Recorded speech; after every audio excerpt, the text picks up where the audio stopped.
Welcome to the Adult Learning Philosophy and Guiding Principles presentation. This presentation is brought to you by Anastasia Antonidis, Carrie McLeod, Michelle Rosales, and Satpir Thind. This is a story of two people setting out on separate adult learning journeys. Their journeys are very different, yet adult learning principles and guidelines inform them both. As you hear the story in the YouTube video, listen for moments of experiential learning and critical thinking. Here are their stories. The year is 1990. John Chalk and Larry Freethink are high school friends who couldn't be more different.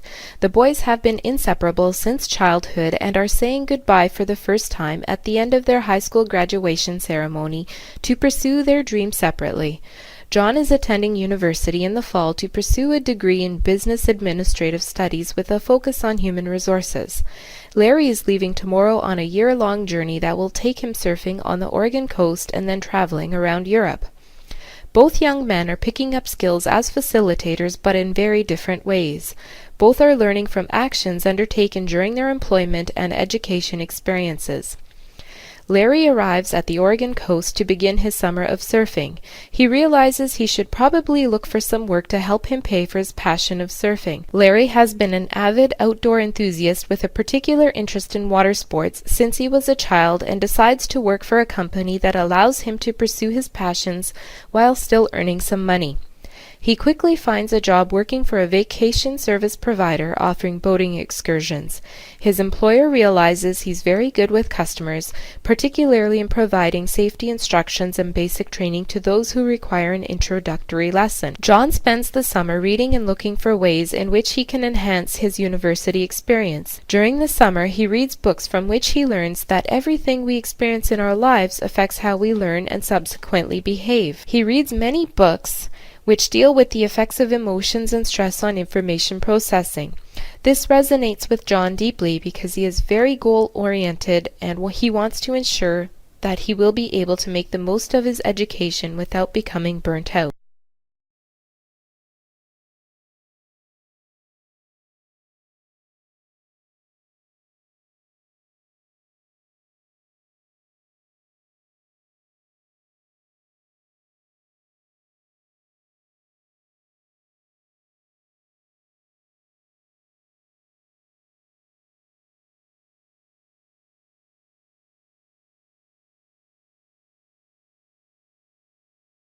When John enters university, he looks for ways to make some extra income while also gaining valuable work experience.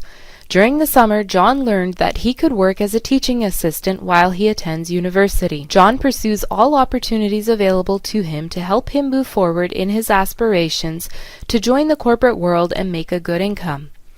Reading books and exploring his opportunities, John learns that researching and exploring options by viewing things from various angles will benefit him in that he can make better decisions for his future.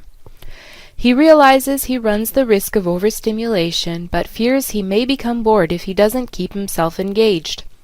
Larry spends the summer traveling around teaching people how to surf, swim, and boat. He enjoys every minute of his experiences and travels to Europe. In Europe, Larry finds that he can work his way across Europe teaching scuba diving in places such as Spain and the south of France. Meanwhile, John is knee-deep in pursuing his studies and gains experience as a TA. He enjoys being a TA but finds balancing the workload with studying a bit cumbersome. He acquires other skills along the way, such as working for the media department that assists professors in setting up overheads, video and audio equipment, and showing the professor how to use these. Over the years, advances are made, and John learns about Internet, PowerPoint, and other great ways that professors can make presentations without having to use an overhead machine. He spends countless hours learning how to use these new programs and methods. John uses the advanced technologies in creating his own presentations for classes and group projects and puts his mind to thinking about the impact his presentations will make to offer improved learning for his fellow students. He learns to organize his materials and subjects in a format using new technologies that will be engaging, informative, and most importantly, meaningful. One of the most important things John has to consider is the benefits of using certain formats and technologies versus others. Will his students benefit the same way if John uses PowerPoint instead of a lecture and overhead format, or will some information be lost in translation, leaving a gap in the transfer of learning?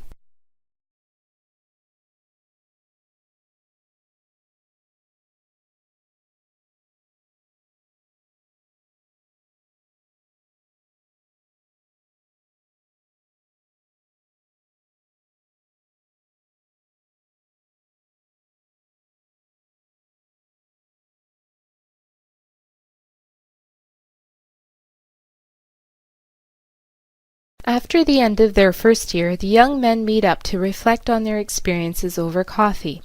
John is happy for Larry and loves the stories. Larry is equally impressed with what John is doing at his university. Both men reflect on their experiences and learn new ideas from one another. Larry is very passionate and full of enthusiasm as he talks about his travels and all the people he's met and had the opportunity to train. He's made many new friends during his travels and earned the respect of people who were otherwise afraid of participating in scuba diving and surfing excursions. John points out to Larry that he's offering experiential learning experiences to tourists that involve some physical learning. Learners are engaged in acquiring skills to operate a boat using their minds and body to guide the boat. The scuba divers are learning to be in touch with their emotions and using their physical body to navigate the waters. Larry is fascinated with John's points as he has never saw what he did as teaching in a formal sense. He simply felt he was pursuing his passion and sharing it with the people he met in his journeys. They promise to keep in touch and continue on with their plans for the following year. John continues on to the second year of university and takes courses related to human resources and adult education. John learns more about critical thinking and planning presentations and training programs. He learns about various models such as Dewey's theory of experience and Kolb's model about transformation of learning. He learns about exploration and discovery, which lead to powerful experiential processes through action, reflection, learning, and doing. Collaborations bring more meaning to the learning process. Larry enrolls in certification program to become a scuba instructor at a local community college. He continues to work part-time teaching boating and swimming lessons. Larry is able to easily provide others training with pursuits that require a mind-body connection. Their emotions are linked to their ability to manage the physical learning aspects.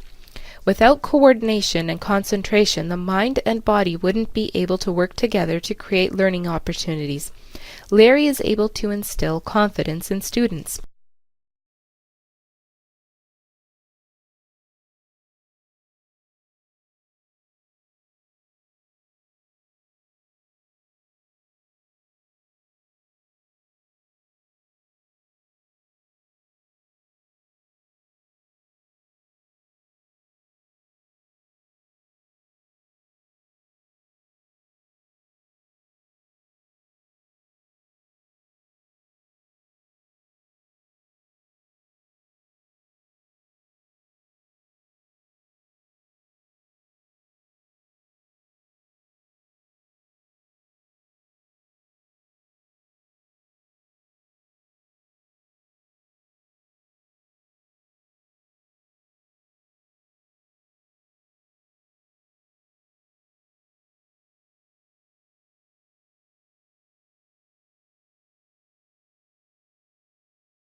Several years later, the men meet again and lament on how much their lives are different, but they share commonalities in their career paths. Larry has been teaching all along. However, things that involve physical learning, such as coordinating the body's functions, orienting the body in physical space. Larry's students are learning something new or improving existing skills in activities calling for physical performance. John has graduated from university and joined an organization in an entry-level position and is seeking to join the training division as a trainer. Larry is intrigued with some of the more formal models and theories that John speaks about, in particular Kolb's model, the transformation of experience.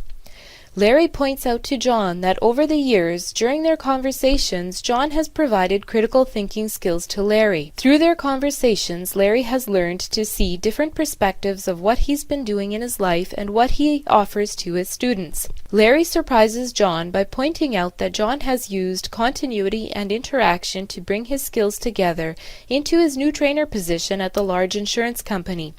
John has gained new skills while working for the media department and used his past interactions to guide his present ability to teach.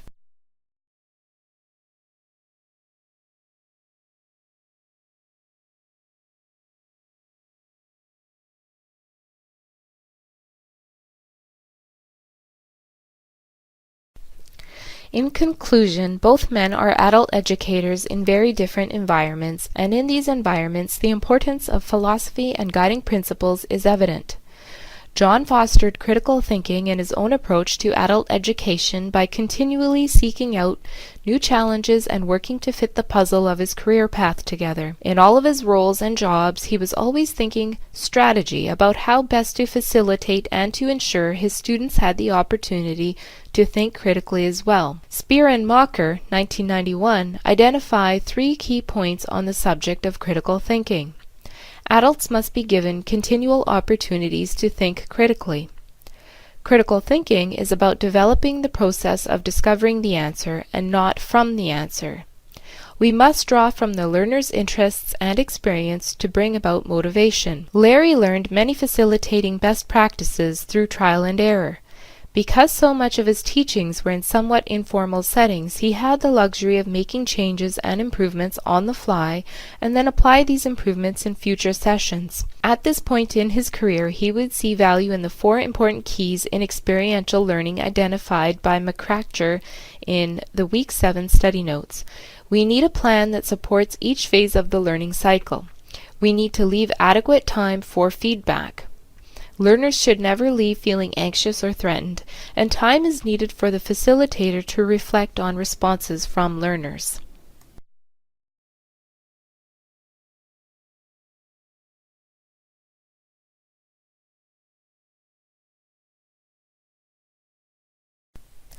The experiences of these 2 men illustrate the importance of principles and guidelines informing our practice to ensure good experiences for us as facilitators and for the students who cross our paths. Thank you for watching the video. We now invite you to visit the study notes and forum in Module 3, Week 7.